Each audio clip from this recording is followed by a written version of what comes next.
The purpose of this documentary is to study the American school system and find out how we can make it as efficient as possible. This documentary also focuses on the implementation of online learning at earlier ages as a means to improve the American school system. Through a comparative study incorporating student and faculty input, we will be able to find an answer. All of human history, the primary focus of education has been acquiring more content knowledge. And the only way to get it is through the teacher, right? You don't have to do that anymore. Today, content is ubiquitous. It's free. It's on every internet-connected device. And it's growing exponentially and changing constantly. The world simply no longer cares how much our kids know. What the world cares about is what they can do with what they know, which is a completely different education problem. To begin, we started by learning what a few of our school's faculty think of the school system. We sat down with a teacher, a counselor, and the principal, and we had a conversation to hear their thoughts on the school system and what can be done to improve it. This helped us get direct feedback about the status of the education system from the people who influence the most, the teachers. Now let's hear about what the principal has to say. How efficient? I think we are probably in the upper numbers, maybe like a 8, right in there. I think you really have to look at what your philosophy of education is. And in the United States, I think we really believe that everybody should be educated no matter where they're at. Socially, some of the things that I think play into this is in the United States, we think your birth age is where you're at with the development, and sometimes that's a little off.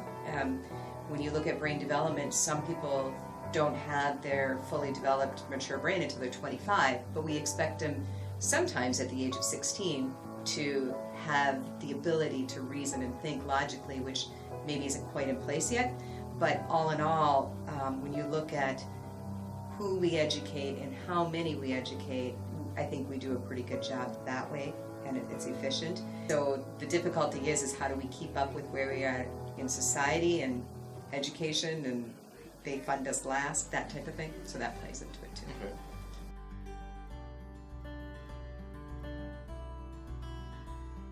More efficient, honestly, I think sometimes it's some of the remediation that has to happen costs a lot of time and money when you get students, especially at the high school level, that can't read or do math, but they've been in school for 10 years. There's something missing there. It's gotten more efficient in the fact that there's more opportunities and there's more trainings available for teachers and students. There's more online things available for teachers and students. It's not all about like the textbook anymore. So things can be accessed from many different ways, I guess, and having to. What we learned from the principal and the counselor was that there are many more variables that make up our school system to consider before being able to clearly discern its efficiency. As the principal pointed out, in the U.S., we strive to ensure that everyone could be educated. The school system is efficient in accomplishing this goal. However, the counselor followed up and pointed out that there are still many areas that need improvement, such as more equally accommodating all the students in the school, including those who have weaker educational backgrounds. The system is working, but there are still holes. Now let's hear more about what our principal has to say about the school system.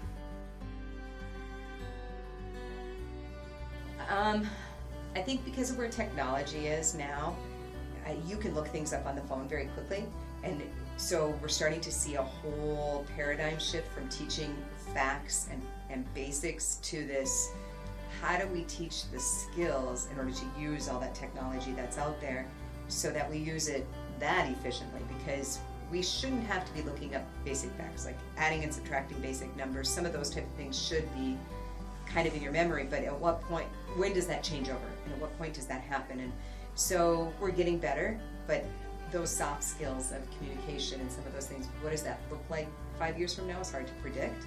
How do we teach that? So it's hard to say whether we're being extremely efficient on that, but I think we're making changes. By this point, we learned that the factors which influence the school system's efficiency are too many to pick one or two as the cause for inefficiency. We learned that there are many inefficiencies in the system, and that using technology to teach and as a tool for learning is the direction we need to head in order to fix those inefficiencies. For the next interview, we sat down with a physics teacher to get answers from someone with a slightly different point of view. Let's hear what he had to say. I put it on myself that if there's something that we're not doing right, and maybe that's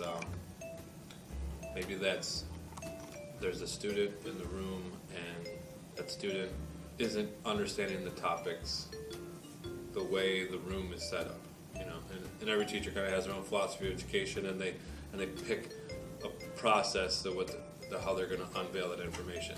Maybe it's, we're going to do some notes, we're going to do some demos, we're going to do some labs, we're going to do some practice problems, we're going to do some large-scale projects. And there are people out there that they need another avenue in order to get the information.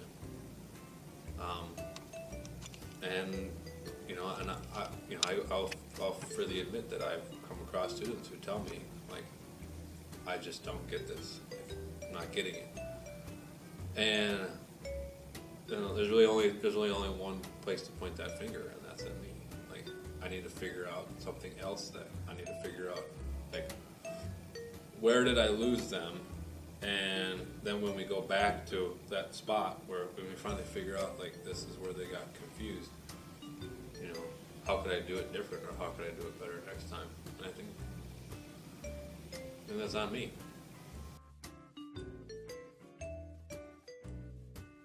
Yes, and coming from a person who did their master's degree online, I'd still say yes. There's so many things that the school system gives other than math skills, knowledge in physics, how to write a paper,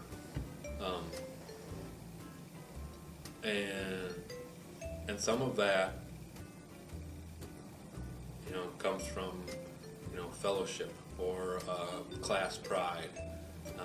I think it's fantastic when people leave and they miss what they had when they were in high school. Unfortunately, there's parts that happen later on in life after high school where there aren't people who are going to take the time to, like, stop, come back, and turn it into a teachable moment. Some jobs you just let go, you just get fired. Some colleges, you get left behind, you just fail. And I think that a personable aspect of high school is what makes a face-to-face classroom important. I do. I think that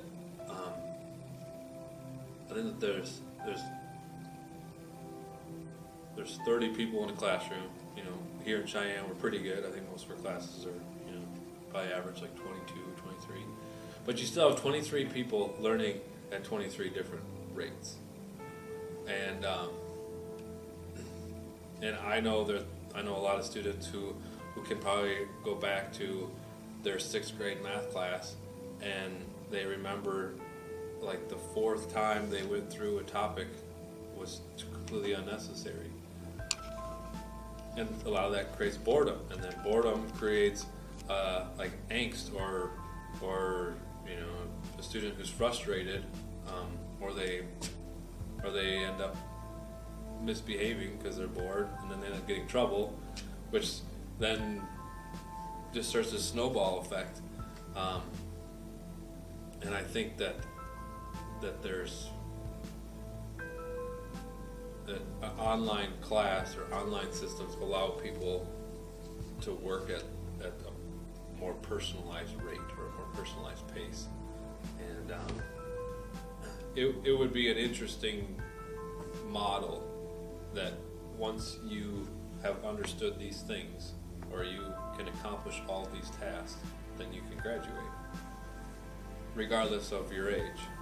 Now, that being said, there is a piece that we have in our system where if you are doing these things, well, then we're going to, we have advanced classes for you so that you can leave, at this age knowing, maybe this much more information, and some other people have these minimum requirements that they're trying to meet in order to graduate.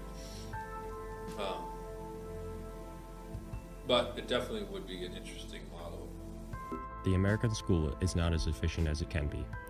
An overwhelming 65.1% of students believe that the system needs to be changed for the better. A teacher pointed out that online learning would allow for students to move at their own pace, so faster learners are not held back by slower learners. There are many holes in the system that need to be filled in order to better students and faculty alike. But we learned that a system founded completely on online learning would not be ideal. Our results show that intertwining online learning with learning in a physical classroom would be the best step towards making the school more efficient. This addresses many issues found in the current system, such as learning pace by allowing students to move at their own pace in certain classes. This also allows students to grow socially with peers in a physical school. Going forward, we believe that it is in the best interest of the country to begin adopting this new method of teaching. By improving the school system and educating students more efficiently, we can create better doctors, engineers, architects, programmers, and teachers for the future.